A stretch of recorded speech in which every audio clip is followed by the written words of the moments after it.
Paris অলিম্পিকে অষ্টম দিনে ১৬টি স্বর্ণ জিতে শীর্ষে চীন, ১২টি স্বর্ণ জিতে অস্ট্রেলিয়া দ্বিতীয় এবং ১১টি স্বর্ণ নিয়ে তৃতীয় স্থানে উঠেছে যুক্তরাষ্ট্র। গেমসে নিজের তৃতীয় স্বর্ণপদক জয় করেছেন যুক্তরাষ্ট্রের জিমন্যাস্টিক্স কিংবদন্তি সিমন বাইলস। প্যারিস অলিম্পিকে প্রথম ৪-৫ দিন খুব ভালো করতে পারেননি চীন, কিন্তু যতই দিন যাচ্ছে ততই চীনা ক্রীড়াবিদরা নিজেদের নিয়ে যাচ্ছেন ধরাছোঁয়ার বাইরে।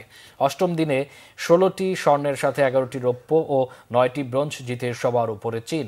এদিন চীনের প্রথম খেলোয়াড় হিসেবে অলিম্পিক টেনিস এককে সোনা জিতলেন ঝেং কিনওয়েন। ফাইনালে ক্রোয়েশিয়ার দোনা ভেকিচকে সরাসরি সেটে হারিয়ে সোনা জিতেছেন কিনওয়েন। ২১ বছর বয়সী কিনওয়েন জিতেছেন ৬-২, ৬-১ গেমে। টেনিসের পুরুষ দ্বৈতের স্বর্ণ পদক জয় করেছেন অস্ট্রেলিয়ার ম্যাথু এবডেন ও জন পিয়ার্স। তাদের সাফল্যে গেমসে ১২তম স্বর্ণ জিতে দ্বিতীয় স্থানে উঠেছে অস্ট্রেলিয়া। প্যারিস অলিম্পিকে নিজের তৃতীয় স্বর্ণ জিতেছেন সিমন বাইলস।